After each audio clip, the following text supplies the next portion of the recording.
الحمد لولیہ والصلاة علی نبیہ اما بعد فاعوذ باللہ من الشیطان الرجیم بسم اللہ الرحمن الرحیم لقد نصرکم اللہ فی مواطن کثیرۃ ویوم حنین اذ اعجبتکم کثرتکم فلم تغن عنکم شیئا وضاقت علیکم الارض بما رحبت ثم ولیتم مدبرین ثم انزل اللہ سکینتہ علی رسولہ وعلی المؤمنین وانزل جنودا لم تروها وعذب الذین کفروا وذلک جزاء الکافرین۔ صدق اللہ العظیم۔ جماعت ہفتم کے عزیز طلباء کرام، السلام علیکم ورحمۃ اللہ وبرکاتہ۔ امید ہے آپ سب خیریت سے ہوں گے۔ آج ہم جاننے کی کوشش کریں گے کہ غزوہ حنین کیا ہے۔ یہ دو الفاظ کا مجموعہ ہے، ایک لفظ غزوہ اور ایک حنین۔ سب سے پہلے ہم جانتے ہیں کہ غزوہ کیا ہے۔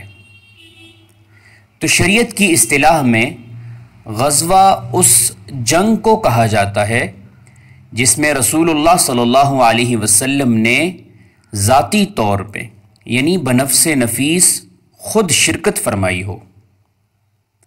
غزوہ اس جنگ کو کہا جاتا ہے جس میں رسول اکرم صلی اللہ علیہ وسلم نے بنفس نفیس خود شرکت فرمائی ہو۔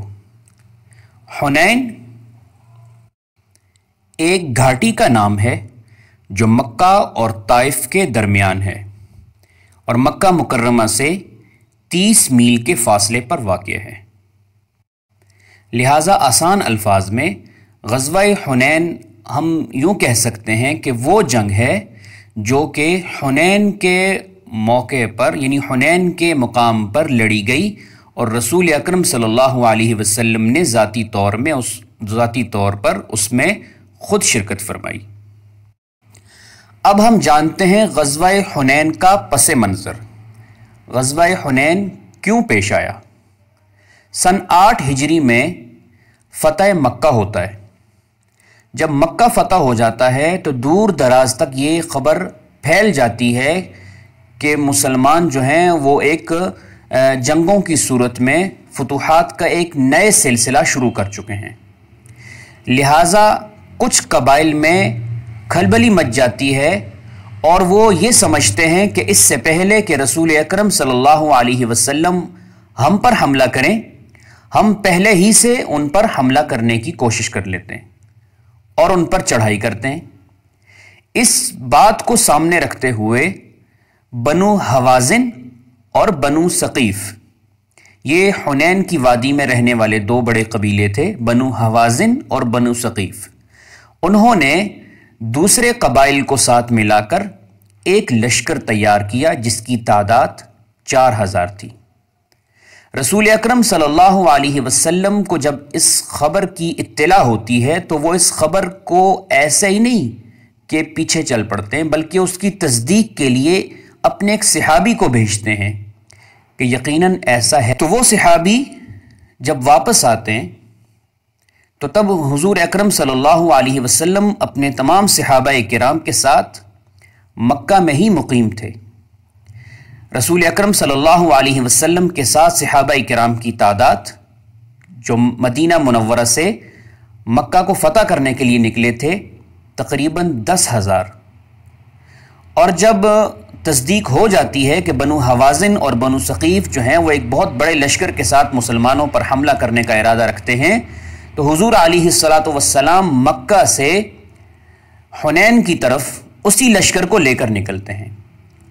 جب کہ مکہ فتح ہو چکا ہے تو مکہ میں بھی بہت ایسے مسلمان جو نئے مسلمان ہوئے ہیں یا اگر مشرک بھی ہیں تو وہ بھی ساتھ حضور علیہ الصلاۃ کے لشکر میں شامل ہوتے ہیں، اور اب مسلمانوں کے لشکر کی تعداد ہو جاتی ہے 12,000۔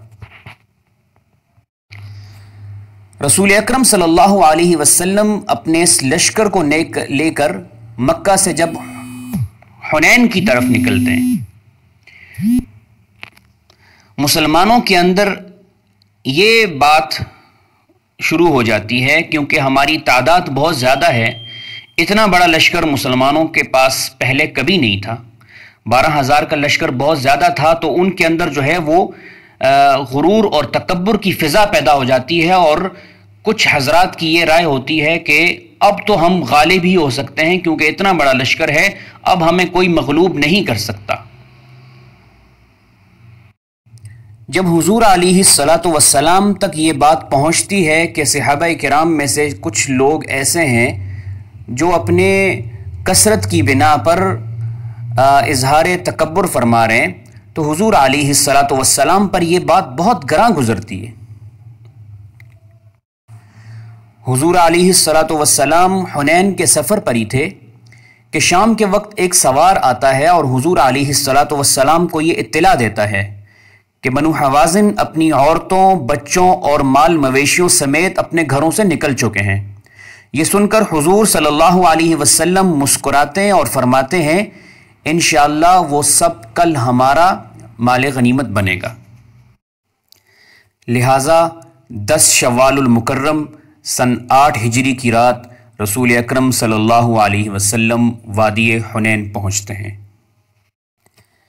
جبکہ دوسری طرف بنو حوازن اور بنو ثقیف پہلے ہی سے اپنے لشکر کو تیار کر کے بیٹھے ہوئے تھے اور کمائے ہوئے تھے، اور وہ بہت زبردست قسم کے تیر انداز تھے. تو جب مسلمانوں کا لشکر وادی حنین یعنی وہ حنین کی گھاٹی کے بیچ میں پہنچتا ہے تو دونوں طرف سے ٹڈی دل کی طرح ایک بہت زبردست قسم کی تیروں کی بارش ہوتی ہے. جب تیروں کا حملہ ہوتا ہے تو مسلمانوں میں ایک خوفناک قسم کی بھگدڑ مچ جاتی ہے، اور بہت سارے مسلمان جو ہیں وہ دائیں بائیں نکلنا شروع کر دیتے ہیں. ایسی صورتحال میں رسول اکرم صلی اللہ علیہ وسلم اپنے خچر پر بیٹھے ہوئے تھے اور فرما رہے تھے انا النبی لا کذب انا ابن عبد المطلب، میں اللہ کا نبی ہوں اور میں جھوٹا نہیں ہوں، میں عبد المطلب کا بیٹا ہوں. یعنی عبد المطلب جیسے بہادر تھے، میں انہی کے جیسا بہادر ہوں، اور میں اللہ کا نبی ہوں، میں کوئی جھوٹا نہیں ہوں، وہ مجھے ایسے نہیں چھوڑ دے گا. اس کے بعد رسول اکرم صلی اللہ علیہ وسلم حضرت عباس رضی اللہ تعالیٰ عنہ جن کی آواز جو ہے وہ بہت اونچی ہوتی تھی، ان کو فرماتے ہیں کہ آپ مسلمانوں کو اپنی آواز کے ساتھ واپس بلائیں. حضرت عباس رضی اللہ تعالیٰ عنہ مسلمانوں کو آواز لگاتے ہیں، اور جیسے ہی مسلمان ان کی آواز کو سنتے ہیں تو وہ سارے کے سارے فوراً رسول اکرم صلی اللہ علیہ وسلم کے پاس جمع ہوتے ہیں اور ان کی طرف دوڑتے ہیں. تب اللہ پاک نے ان کے واپس آنے کی وجہ سے اللہ پاک جو ہیں وہ ان کے اوپر ایک ایسا لشکر بھیجتے ہیں فرشتوں کی مانند جو وَأَنزَلَ جُنُودًا لَّمْ تَرَوْهَا. ٹھیک ہے، اللہ فرماتے ہیں کہ ایسا لشکر بھیجا جن کو تم دیکھ نہیں سکتے تھے. ٹھیک ہے، اور مسلمانوں پر سکینت نازل کر دی. ثم انزل اللہ سکینتہ علی رسولہ وعلی المؤمنین. اللہ پاک نے مسلمانوں کے اوپر اور اپنے رسول کے اوپر ایک سکینت، ایک راحت، ایک چین اور اطمینان کو نازل کر دیا. ٹھیک ہے، جنگ کے موقع پر میدان جنگ میں اگر سکون ہو، اطمینان ہو، راحت ہو تو یہ اس بات کی دلیل ہوتی ہے کہ یقیناً فتح جو ہے وہ ہماری ہی ہونی ہے، یعنی مسلمانوں ہی کی ہونی ہے. پھر آپ صلی اللہ علیہ وسلم اپنی مٹھی میں مٹی لے کر ان کفار کی طرف پھینکتے ہیں اور فرماتے ہیں شاحت الوجوہ، شاحت الوجوہ، یعنی تمہارے چہرے بگڑ جائیں. تو کہتے ہیں کہ وہ اس مٹی کا ایسا اثر ہوا کہ وہ جتنے بھی کفار تھے وہ سب میدان جنگ سے میدان چھوڑ کر بھاگ جاتے ہیں اور دائیں بائیں رخ کرتے ہیں. کچھ حضرات فرماتے ہیں کہ ان میں 3 قبیلے بن جاتے ہیں، یعنی کہ 3 طرح کے گروپ بن جاتے ہیں. کچھ جو ہیں وہ طائف کی طرف بھاگ جاتے ہیں، ٹھیک ہے، کچھ اپنے ہی گھروں کی طرف لوٹ جاتے ہیں، اپنے جو بھی بھاگ سکتا تھا، اور کچھ جو ہیں وہ قبیلہ اوتاس، ٹھیک ہے، وادی ایک اوتاس تھی، اوتاس کی طرف بھاگ جاتے ہیں. تو یہ ایک ایسی جنگ تھی جس میں شروع میں تو کیونکہ مسلمانوں نے اپنی کثرت کی بنا پر تکبر کیا، غرور کیا، اس غرور اور تکبر کی بنا پر اللہ پاک نے شروع میں ان کو شکست سے دوچار کیا. لیکن بعد میں کیونکہ حضور علیہ الصلاۃ والسلام جو ہیں وہ اللہ کے نبی تھے، تو ان کو پہلے سے بتا دیا گیا تھا، تو اللہ پاک نے پھر ان فرشتوں کا ایک غول نازل فرمایا، مسلمانوں پہ سکینت نازل فرمائی، اور اللہ پاک نے جو ہے وہ معجزاتی طور پہ حضور علیہ الصلوۃ والسلام کا جو مٹھی میں مٹی لے کر پھینکنا جو ہے وہ ایک معجزہ تھا، اس کی بنا پر اللہ پاک نے مسلمانوں کو فتح نصیب فرمائی، اور کفار جو ہیں وہ میدان جنگ جو ہے وہ چھوڑ کر بھاگ نکلے۔ اب ہم چلتے ہیں غزوہ حنین کے نتائج۔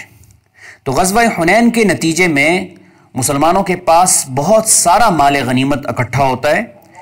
بنو حوازن کے 70 بڑے آدمی مارے جاتے ہیں، اور جو زندہ پکڑے جاتے ہیں وہ سارے کے سارے جو ہیں وہ صحابہ کرام میں برابر تقسیم کر دیے جاتے ہیں۔ اب جب بنو حوازن کے بہت سارے لوگ مار دیے جاتے ہیں، بہت سارے جو ہیں وہ ان کے بچے، ان کی عورتیں اور مال مویشی اور کچھ جو مال ہوتا ہے وہاں پر مال غنیمت کی صورت میں جب وہ بڑھ جاتا ہے، تو بنو حوازن جو ہیں وہ اپنی شکست لازماً تسلیم کر لیتے ہیں۔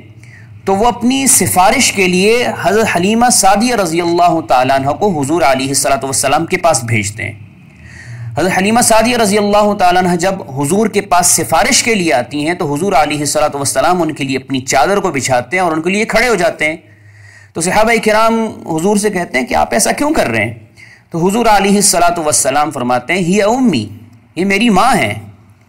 اور وہ جو قیدی پکڑے جاتے ہیں کیونکہ عورتیں بھی تھیں، تو انہی قیدیوں میں حضور علیہ الصلوۃ والسلام کی وہ رضائی بہن حضرت شیمہ رضی اللہ تعالیٰ عنہ، جنہوں نے بچپن میں حضور علیہ الصلوۃ والسلام کے ساتھ حضرت حلیمہ سعدیہ کا دودھ پیا تھا، وہ بھی ساتھ تھیں۔ تو پھر وہ جو سفارش کی جاتی ہے تو پھر ان کو بھی رہا کیا جاتا ہے، اور وہ جو قیدی ہوتے ہیں ان کو حضرت حلیمہ سعدیہ کی سفارش پہ سب کو رہا کر دیا جاتا ہے۔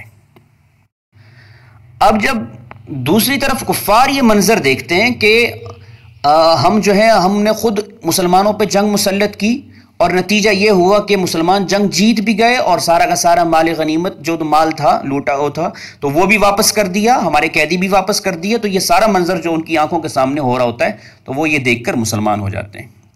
لہٰذا ہمیں بھی چاہیے کہ ہم رسول اللہ صلی اللہ علیہ وسلم کے ہر قول پر، ہر عمل پر منوعاً اپنی آنکھیں بند کر کے یقین کر لیں، ان کو تسلیم کر لیں، اور کبھی بھی اگر کثرت ہو یا ہماری تعداد جتنی بھی ہو تو ہمیں کبھی بھی کسی بھی معاملے میں غرور و تکبر نہیں کرنا چاہیے۔